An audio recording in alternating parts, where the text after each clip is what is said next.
Have you ever stood at the edge of a dark forest, unsure whether to venture in or turn back?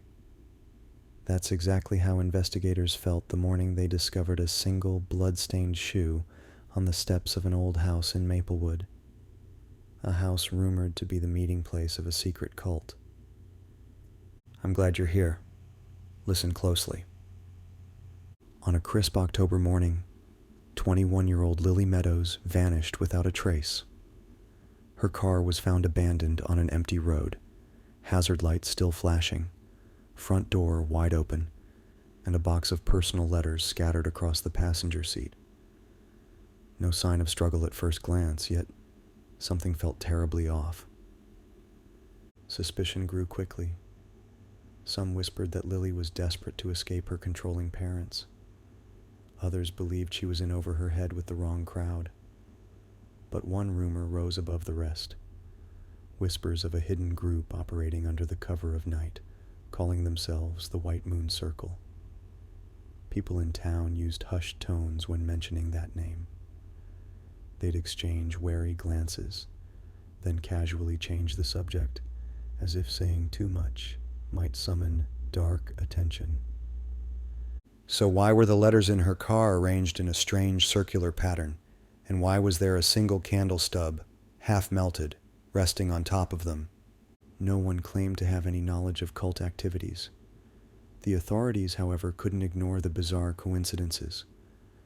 Lily's parents, deeply religious and known to be strict, insisted their daughter was taken by sinister forces.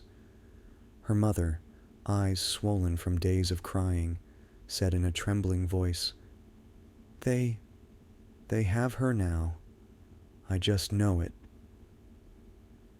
The investigating officer, Detective Marcus Hayes, was known for his keen intuition.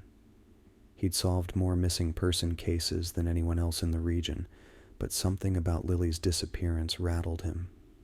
He visited Lily's home first, an aging two-story with creaking floorboards. Her bedroom was a time capsule of normal college life. Textbooks, photos of friends, clothes scattered on the floor. Only one detail stuck out, a small, hand-drawn symbol pinned to her corkboard, a half-moon, slashed by a single diagonal line. Beneath it, Lily had scribbled the words, "I can't hide forever." Marcus gently plucked that note from the board, his mind racing. Why would Lily be hiding? And from whom? As he started tracing Lily's final steps, a neighbor claimed to have witnessed a dark sedan outside Lily's house late at night. The driver, apparently wearing some kind of hood, watched the windows for almost an hour. The neighbor had no proof of anything illegal, so they never reported it. Yet that hooded silhouette planted another seed of suspicion. Meanwhile, word spread around Maplewood faster than the autumn leaves hit the ground. Locals formed search parties combing the nearby woods, checking abandoned shacks and tapping on locked barn doors. Some insisted on looking near the old Maplewood Chapel, a dilapidated building rumored to be a hotspot for occult gatherings. Although these hunts turned up nothing, more rumors sprang to life. Lily's father clung desperately to a single theory. I know they took her. That circle's been skulking around for years. They're behind this. He slammed his hand on the table during an impromptu town hall meeting, voice cracking with anger. She must have seen something she shouldn't have, some evil ritual, and now they're making sure she never speaks again. At first it felt like paranoia, but that single candle stub, it matched a brand of ceremonial candles sold in one shop, an esoteric bookstore on the far side of town called Moonlit Pages. The shop owner, Fiona Knight, was a reclusive woman with an odd streak. Shelves of rare texts and dusty spellbooks lined the walls, as swirling incense thickened the air. Rumor had it that Fiona once belonged to a secret society, though no one had the courage to ask her outright. When Marcus arrived, he spoke calmly, trying to keep his voice steady. I'm looking into the disappearance of Lily Meadows, he began. and I need to ask about these candles." He placed the stub in a small evidence bag on her counter. Fiona took a slow breath before answering. "I do sell them, yes. They're for ceremonial use mostly, but a lot of folks buy them just for the novelty." She paused, her eyes flicking to the bag. "Are you suggesting she was involved in something ritualistic?" Marcus eyed her carefully. "Number, but I'm not ruling anything out. Did Lily ever come by your shop?" Fiona nodded, her gaze shifting. "She came in a few weeks ago, late afternoon. Said she was curious about certain local legends. She asked about the White Moon Circle. I told her I don't involve myself with rumors. That was the last time I saw her." Marcus believed Fiona was holding something back, but without proof. His hands were tied. Meanwhile, Lily's friends started stepping forward. A college classmate mentioned Lily had been meeting with a new group off campus, though it wasn't labeled a cult exactly. Another remembered Lily complaining about strange gatherings in the woods. Texts from Lily's phone records hinted at fear. One read, "Don't come looking for me if I disappear. They're everywhere." The deeper Marcus dug, the more certain he became that Maplewood's underbelly was not as quiet as it seemed. Rumors circulated of midnight bonfires near the abandoned chapel, hooded figures chanting in tongues, sightings of robed individuals near the old cemetery, and Lily's face was plastered on every lamppost with the word missing in bold letters. Days passed. Then came the first real break in the investigation. A hiker discovered footprints leading to a secluded clearing, a circle of smoothed stones, each with that same half-moon and slash symbol carved into it. Sticky residue on the stones suggested candles had recently burned there. In the center of that circle, a single gold necklace. It belonged to Lily Meadows. That was enough for Lily's parents to unleash a barrage of accusations. They started naming local residents they believed to be part of the White Moon Circle. Tensions soared, dividing the town. People accused each other of secret meetings and veiled threats. Gossip took on a life of its own, overshadowing the fact that Lily was still gone. Then just when folks thought they'd heard everything, a text message pinged Lily's mother's phone. It read, "Stop your search. She is where she belongs. Let the white moon guide you." The phone number was untraceable. Another dead end. Marcus tried to keep a level head, but he felt the pressure mounting. Every day the case gained more scrutiny from nearby counties. Everyone wanted answers, and none were forthcoming. One autumn evening, under a hazy moon, an unexpected visitor came to the Meadows household. Dressed in casual clothes, but with an unsettling calm, he knocked gently. "I'm here to help," he said. "I know about the White Moon Circle. I was one of them years ago." Introduced as Caleb Barnes, he claimed the group approached vulnerable individuals, offering them enlightenment and spiritual guidance. But in reality, he suggested, they preyed on insecurities and cut people off from their families. Lily's mother, tears welling up, said in a hushed tone, "Is she alive?" Caleb closed his eyes, seeming tormented. "They don't kill people, but they can break them, mentally, spiritually. If Lily's with them, she might not be the same girl anymore."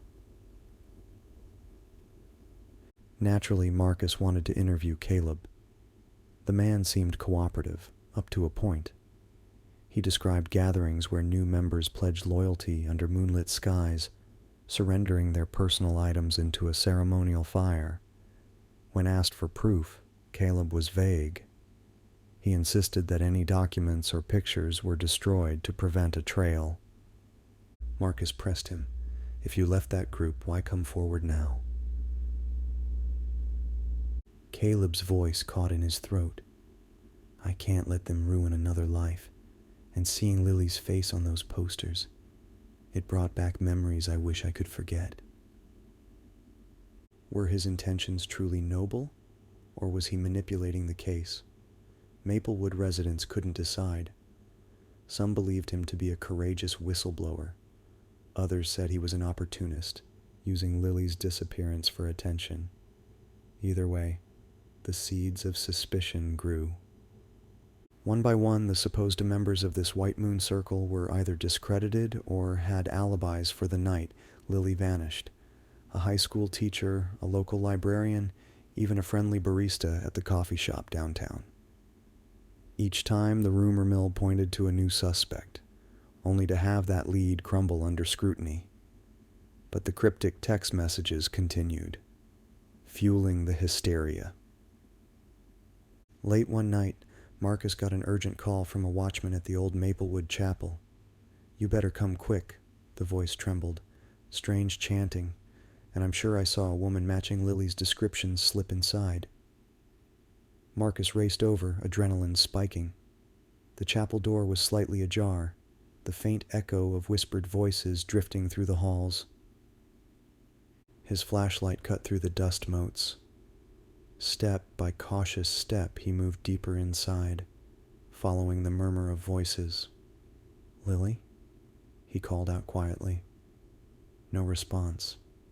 He edged around a corner, heart pounding, expecting to find a hooded congregation. Instead, he found rows of broken pews and scattered candles. The flicker of a single flame illuminated a robed figure hunched by the altar, chanting softly. Marcus aimed his flashlight.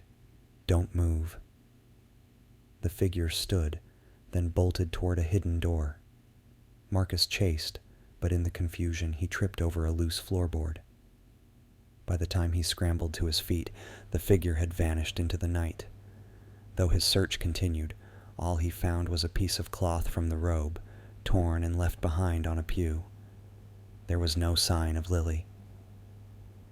In a frenzy, investigators swarmed the chapel the next day, combing through every nook. The floorboards creaked ominously, revealing a trapdoor that led to a small cellar. Inside, they found boxes of supplies, candles, robes, old manuscripts scrawled with archaic symbols. But no mention of Lily or anything identifying. Just cryptic references to her birth and the White Moon's chosen path. Marcus felt a chill run through him. If this cult existed, it was careful, organized, and always one step ahead. The entire town was on edge. Some people started boarding up their windows at night. Others walked in groups, refusing to venture out alone after dark. The local diner was abuzz with talk of conspiracies. Was the mayor involved? The sheriff? Was Maplewood itself built upon cursed land? Tinfoil hat theories aside, the tension was real. A few more days passed in uneasy silence, until Lily's best friend Tara received an envelope in her mailbox. Inside was a single Polaroid photo of Lily, standing before a thick cluster of trees. She looked frightened, eyes wide with terror. Scrawled on the back were the words, "You'll never understand our purpose." Tara rushed to Marcus, tears streaming down her cheeks. "She's alive, you see. She's alive. But why would they send this to me?" Marcus had no immediate answers. The photo was taken recently. Lily was wearing the same jacket she'd worn the day she went missing. This was a taunt, or perhaps a warning. But from whom? Desperate, the Meadows family started offering a substantial reward for any information leading to Lily. This only drove more people to come forward with bizarre leads. Sightings of Lily in a black gown near the river, a midnight bonfire in the farmland behind the old orchard, shadowy processions crossing the covered bridge. Most were dismissed as attention-seeking or plain fantasy. Still, each rumor and tip had to be examined, draining the police force's resources. Meanwhile, the townsfolk turned even more paranoid. Neighbors accused each other of belonging to the White Moon Circle, A local hardware store reported a run on security cameras and outdoor lighting.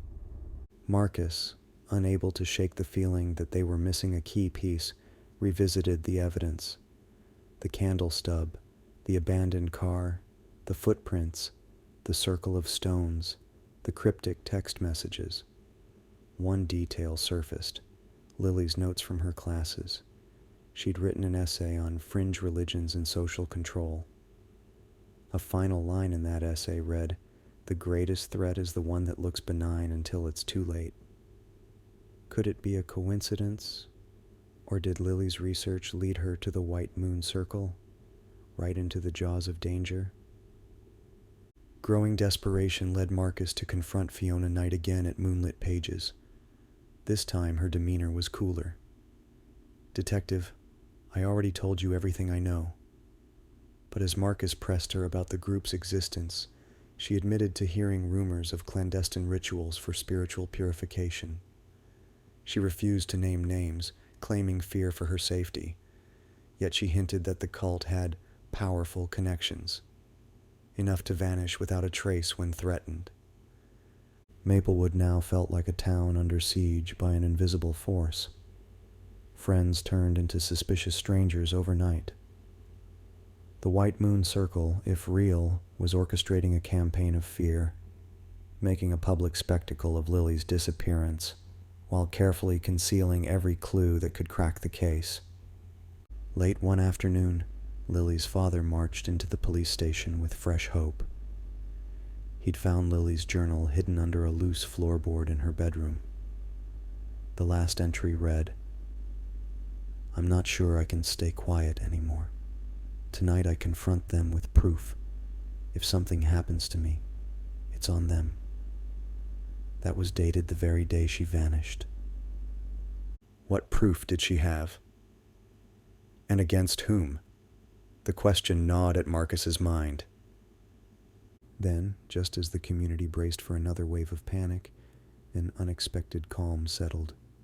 The cryptic text stopped. The sightings tapered off.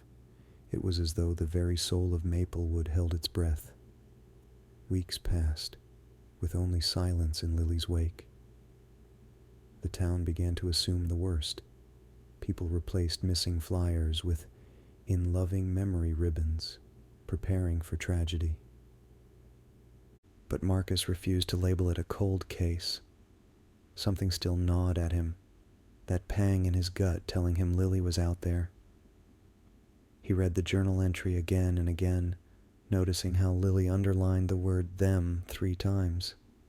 Was she planning a meeting or a confrontation with a group she had incriminating evidence against? And that's when a late-night phone call shattered the uneasy calm. A static-filled line crackled. I've seen her. Lily. She's not alone." The caller wouldn't give a name, but provided a location, an old orchard on the outskirts of Maplewood. Marcus rallied a team to investigate.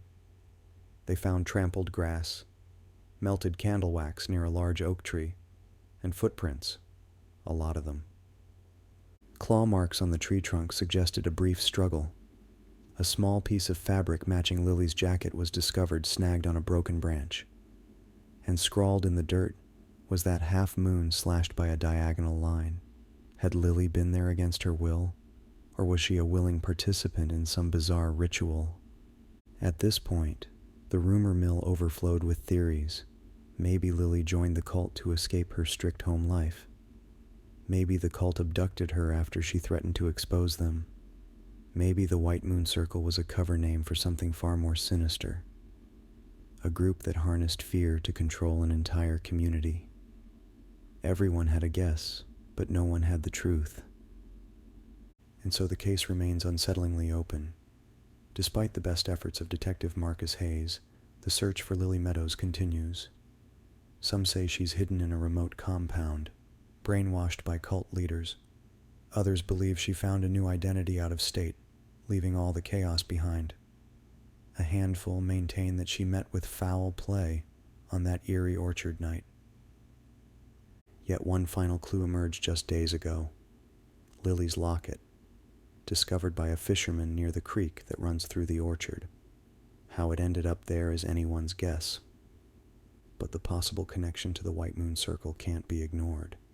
Did she break free and discard it as a signal, or was it dropped during a frantic struggle? Ultimately, the most haunting element of Lily's disappearance is the unrelenting sense that Maplewood will never be the same. Fear and suspicion hang like a thick fog, seeping into every corner of daily life. The White Moon Circle remains an ominous shadow, possibly disbanded, or maybe operating quietly, biding its time. Lily's journal, her texts, and the whispered rumors all point to a tale of secrets, too dark to be spoken aloud.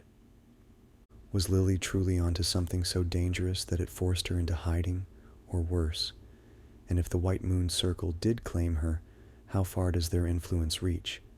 Everyone in Maplewood has a theory, but no one can say for sure.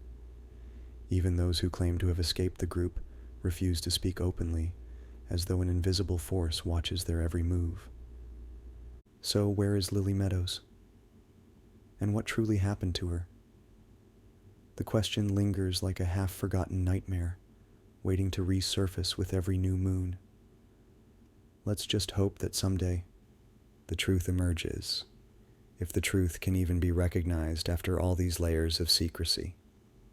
Thank you for listening. What do you think happened to Lily? Is she out there, hidden away by a shadowy group? Or did she orchestrate her own disappearance? Let me know what your theories are.